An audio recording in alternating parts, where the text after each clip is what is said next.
Всем привет! Так, сегодня у нас дегустация с последней поставки. Это киргизские сорта. Всем привет! Сегодня мы будем пробовать. Здесь все сорта, которые я получила. Я решила провести дегустацию. Здесь ассорти мела у меня. И здесь у меня белая гора замоченная. Здесь есть новинка, которую я не пробовала. Это чуйская лайт. Она должна быть солененькая. Такая красавица. Видите, какой интересный у нее рисунок. Полосочками. В меру плотная. Хорошо морает руки. Давайте с нее и начнем.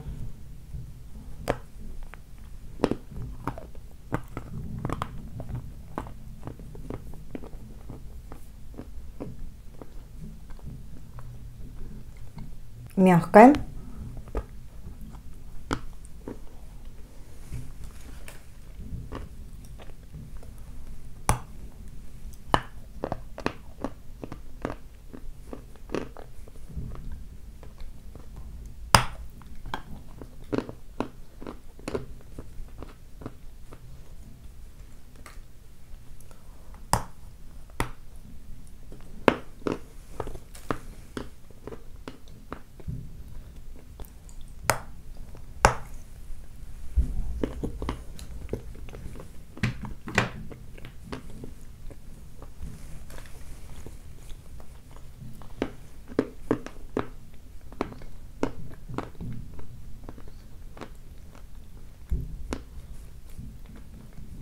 Итак, чуйская лайт.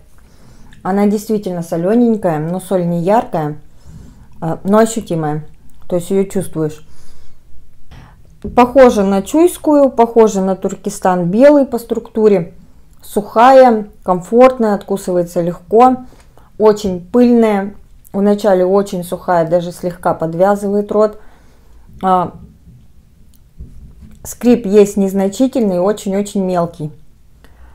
По вкусу это прям, знаете, сухая трава, сухая пыль вперемешку со слабой солью. Она растворяется, ведет во рту точно так же, как Туркестан белый или чуйская обычная. Растворяется в такой легкий крем. Если много откусить, она, конечно, будет залипать. Но прикольная. Вот это вкус сухой травы вперемешку с пылью. Даже слегка я чувствую известковый вкус. И то, что она солененькая, прикольно. Вот эта соль, она дает пикантность этому сорту. И вкус яркий у нее. Но очень сухая. Откусывать ее очень аккуратно. Потому что если пыль попадет на гланды, мало не покажется. Так, ну пойдем по кругу. Здесь у меня хаки. Хаки отличается от сары цветом, но по структуре они одинаковые.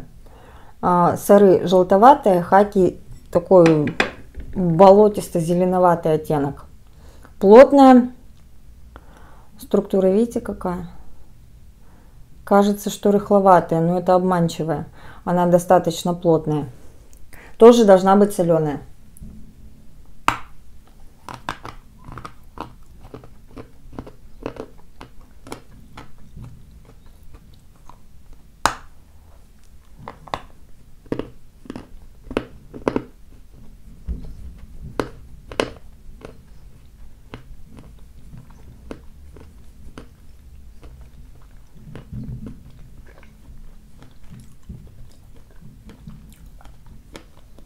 Соль у чуйской лайт посильнее ощущается, чем в хаке. Здесь прям очень слабая соль.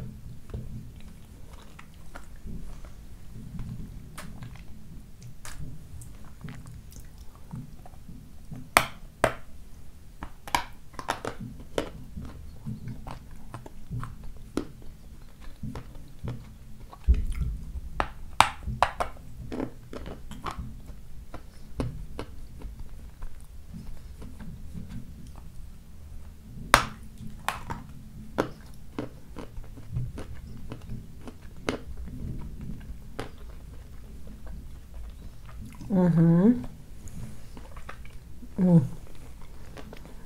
Ой, такая яркая нотка есть. Я сейчас вспоминаю, на что это похоже.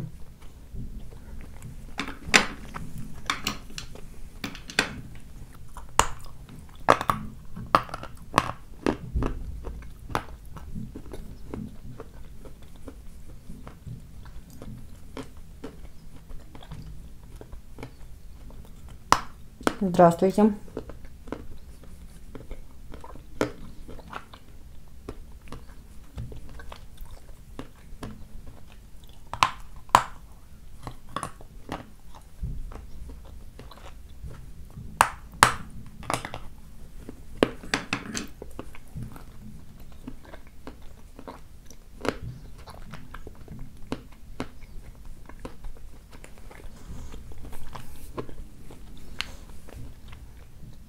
Хаки не скрипит. Поначалу, когда откусываешь, она откусывается с хрустом.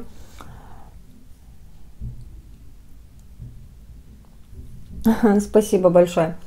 Так, плотный сорт откусывать лучше от маленьких кусочков, откусывается с хрустом.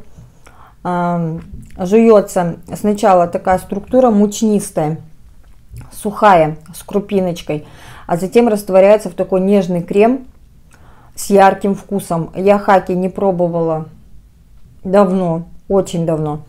Соли я в ней не почувствовала, но она имеет яркий вкус. Яркий вкус разнотравья, яркий вкус пыли, сухой земли. И есть у него такая вот яркий подтон, мне отдает мазутом. Знаете, когда трактор проедет, запах такой стоит. Вот у послевкусия есть такое у хаки. Так как вкус яркий, надо его перебить. А перебивать мы его будем анновкой. Возьму кусочек анновки, погрызем.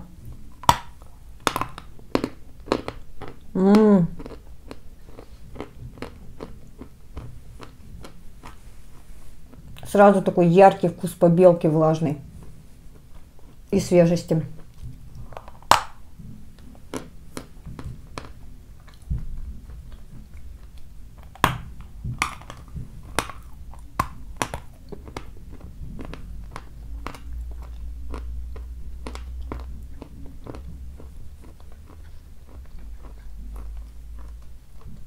Он тоже такой интересный сорт. Поначалу сухой, а затем такой кремушек без крупиночки. Полужирный.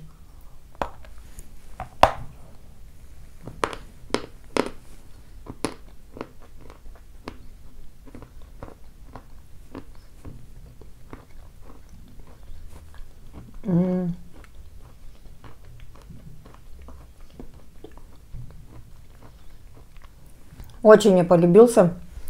Ну, смотрите, грызите аккуратно, видите, ракушка.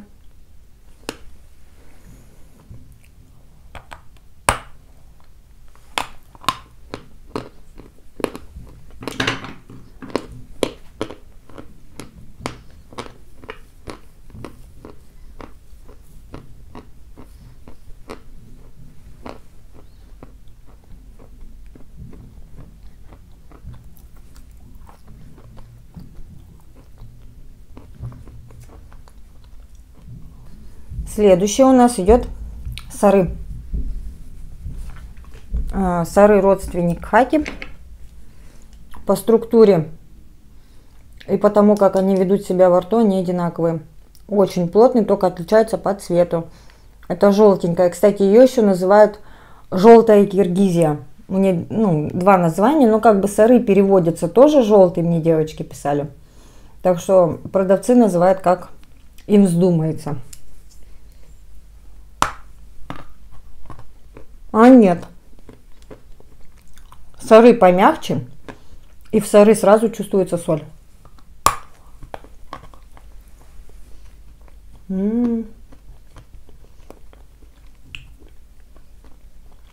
Чистая, это вообще отлично. Похоже не только по структуре, но сыры помягче хаки.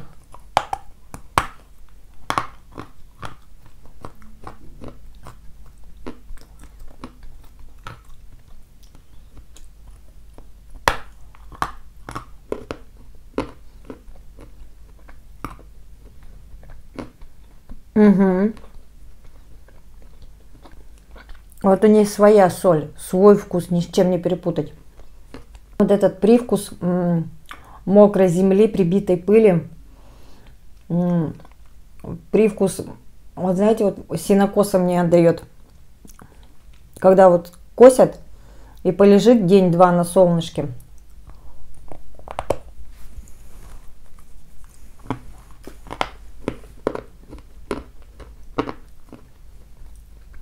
Здравствуйте, эфир идет 15 минут.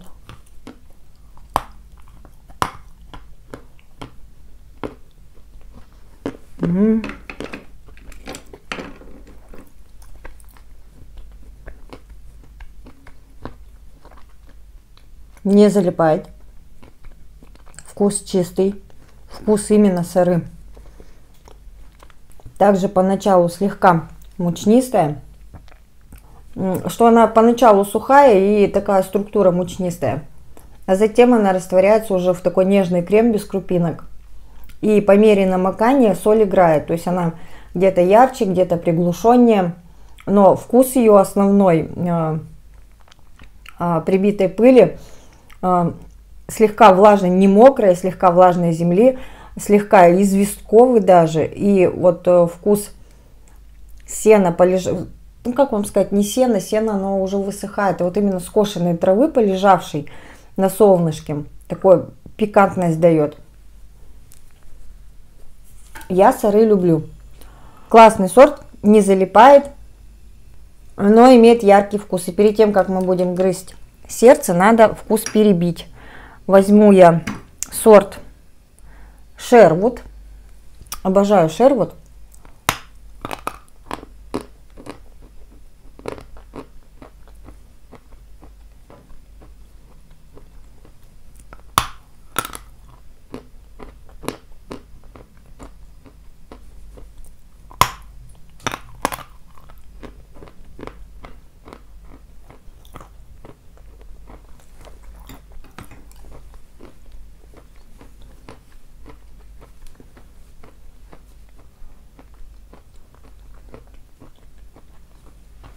Следующее у нас сердце.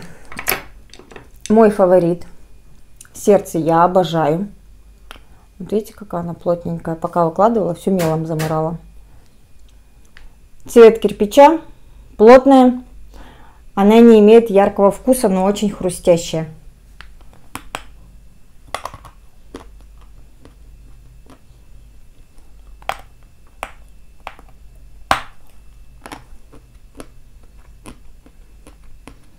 Привет, приятель.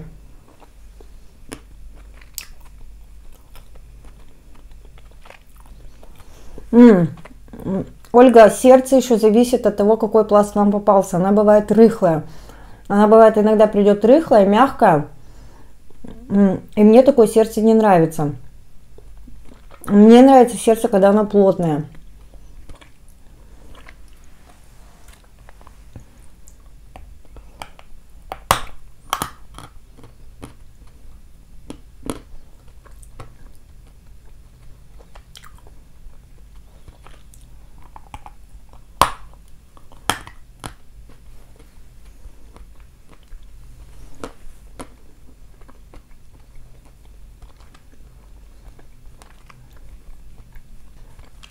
И сердце по сравнению с другими сортами, оно имеет такой приглушенный вкус, не яркий. Большие преимущества этого сорта в ее структуре, то, что этот сорт абсолютно чистый. Вот мне приходило сердце с ярким вкусом подвальной сырости. Любовь у вас такая? Да, у меня присутствуют нотки подвальной сырости, но я вам хочу сказать секрет, знаете в чем? В том, что она еще не до конца просохла. Она буквально на 1% еще влажненькая.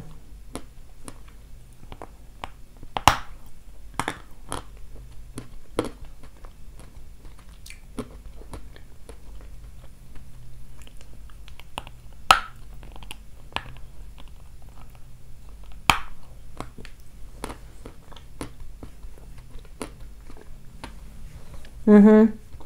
Я рыхлое сердце тоже не люблю.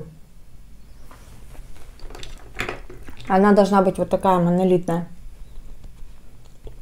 Ее по структуре сразу видно.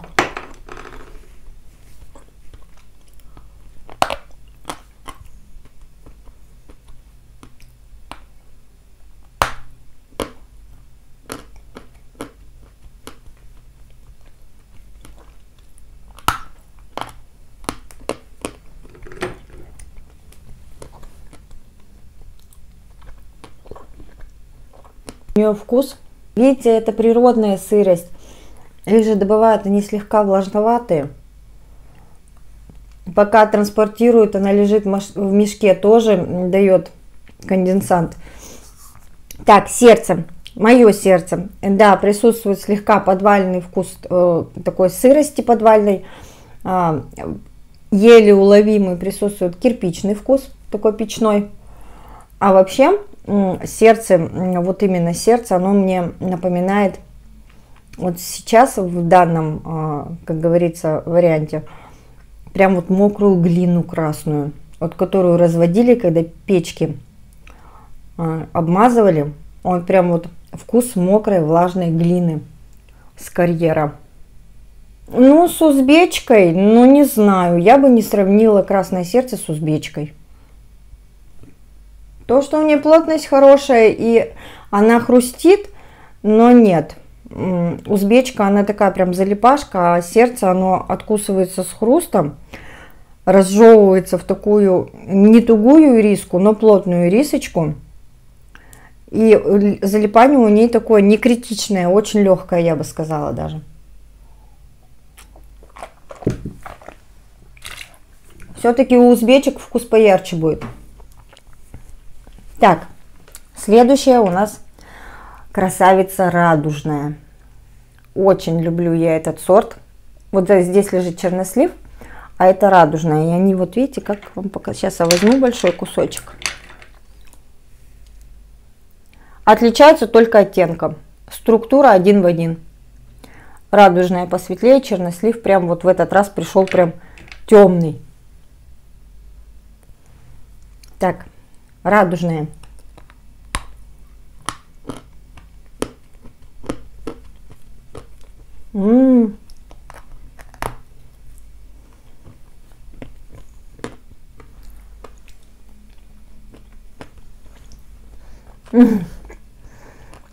Да, на самом деле карьеров много, просто мы о многих не знаем.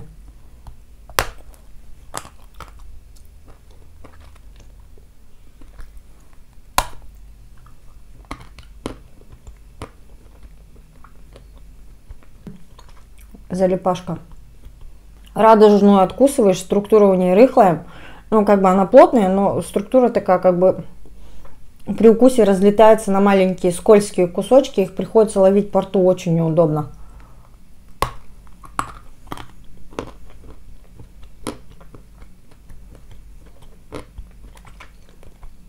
Но вкус очень яркий. Я давно не пробовала сорта, вернее, не грызла сорта с такими яркими вкусами.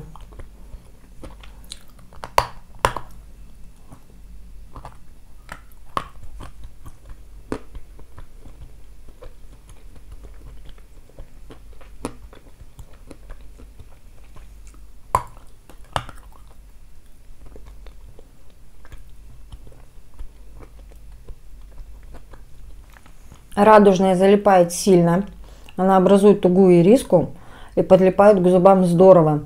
И она налипает, и когда кусаешь в следующий раз, уже не так хрустит, потому что это залипание, оно приглушает хруст.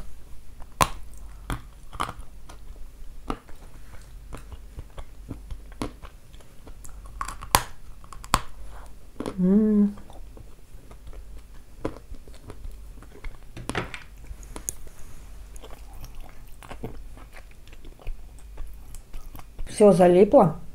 Сейчас мы снимем залипание. Я возьму селяночку.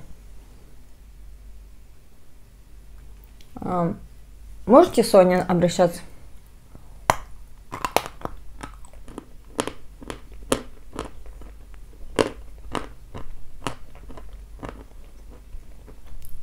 Ой, какой кайф. Мел перемешался с тем, что залипло. И такой вкус дает бомбический.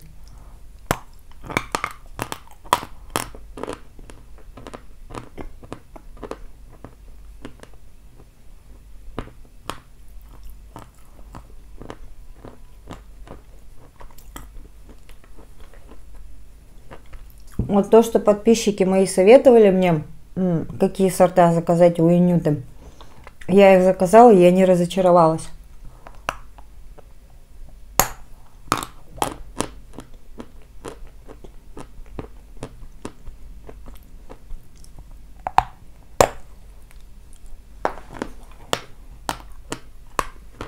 Угу.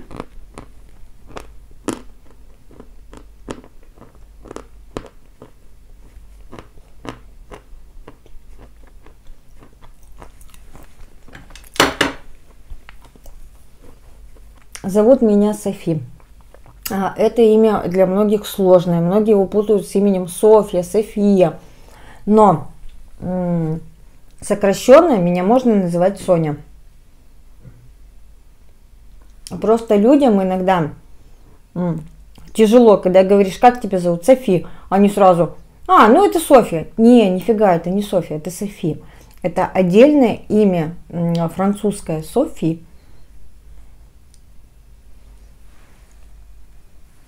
Да. Радужная еще та залипучка. И мне нужна в помощь кусочек мокрой белой горы. И чтобы не путать людей, чтобы им было проще, я говорю, называйте меня Софи.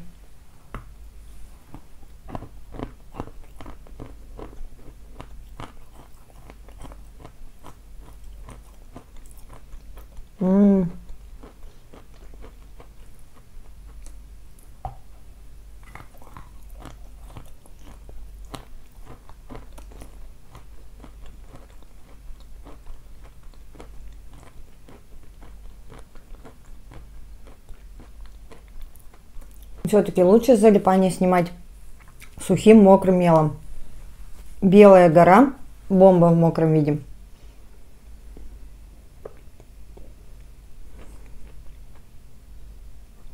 Ну, видите, Ольга, каждому свое. Вот мне очень нравятся соленые сорта.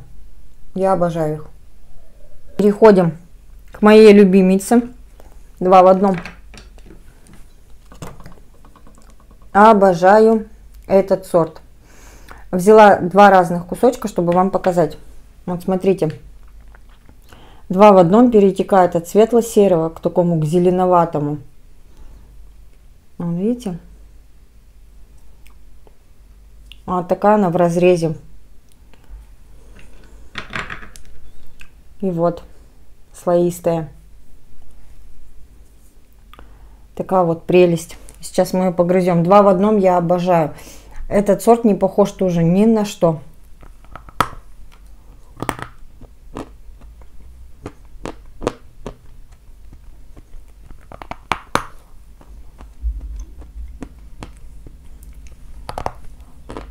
Угу. Только откусить от большого куска сложно. Соленое озеро я тоже люблю.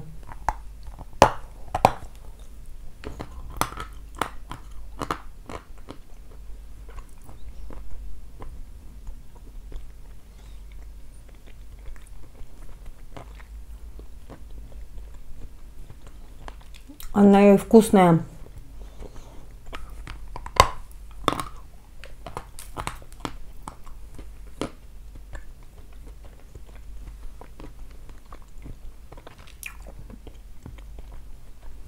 Угу. Этот кусочек вообще не соленый. Мы сейчас еще с этого края попробуем. Она обалденная. Абсолютно чистая. Плотная. Поначалу хрустит. Быстро растворяется в такой нежный крем. Залипание минимальное. И вот у нее есть своя сливочность.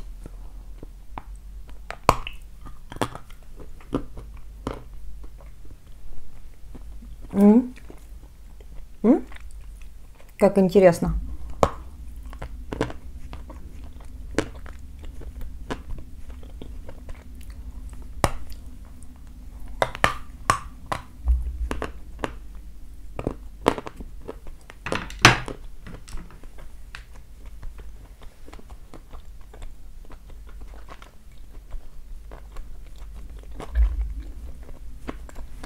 Мне сейчас отдает мокрым мелом.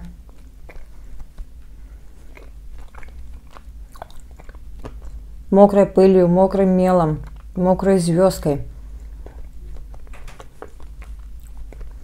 Очень легкий земельный вкус. Этот кусок не соленый, но 2 в 1 иногда встречается соленый. Да, эфир сохраню здесь, а потом будет на ютубе. И с одного края откусила, такая легкая нотка сырости. С другого края откусываю, такая яркая нота разнотравия. Очень прикольно. Попробуем вот этот кусочек, соленый, не соленый. Я люблю, когда 2 в 1 мне солененький попадается.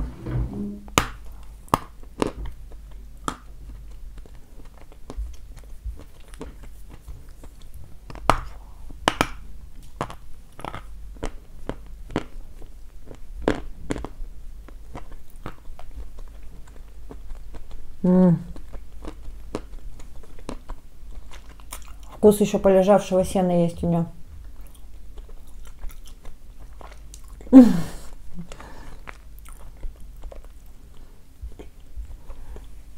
Вот я всегда перед дегустацией даю сортам после дороги полежать 2-3 дня. Объясню почему. Потому что когда они приходят, все равно глина в пакетах, она не дышит. И чтобы она открыла свой вкус, обязательно ей нужно полежать. И даже когда вы получаете посылку от продавцов, дайте полежать, подышать. Потому что она не всегда открывает вкус прям вот сразу с дороги. Обязательно нужно дать полежать.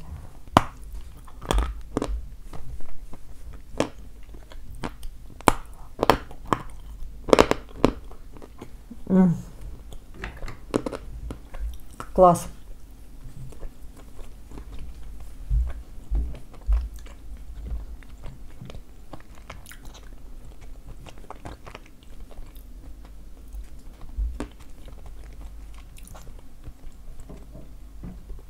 Такая молодец, и вы мне ничего не написали. Радужную-то я вам не описала.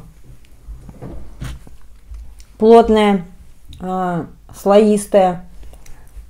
При укусе распадается на маленькие скользкие кусочки, а затем образует жирную ириску.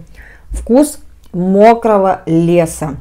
Там вперемешку и мокрая земля, и мокрая трава, и мокрая кора деревьев. Вот именно пахнет, ну вот я ощущаю вкус, вот когда вот в лесу пройдет ливень такой хороший. У меня соседи начали двигать мебель вовремя. И вот вы заходите в лес, и вот этот запах стоит сырой земли, и все вперемешку. Вот радужная, это прям вот офигенный вкус мокрого леса. Так, 2 в 1 мне слегка подзалипло, и нужно снять залипание. Я сюда столько набрала сортов, что не знаю, за что схватиться. Где-то у меня была пудра, и я ее хочу. Сейчас я найду. Так, вот она, пудра. Пудра. Тоже очень понравился сорт.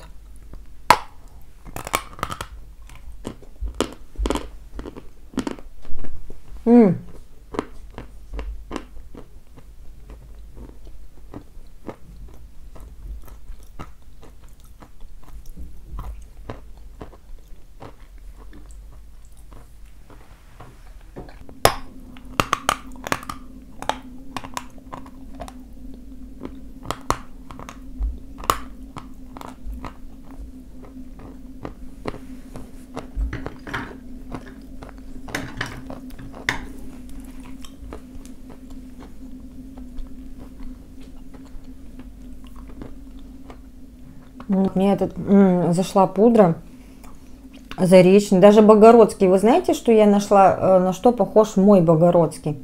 На АкТБ. По структуре. 1 в 1.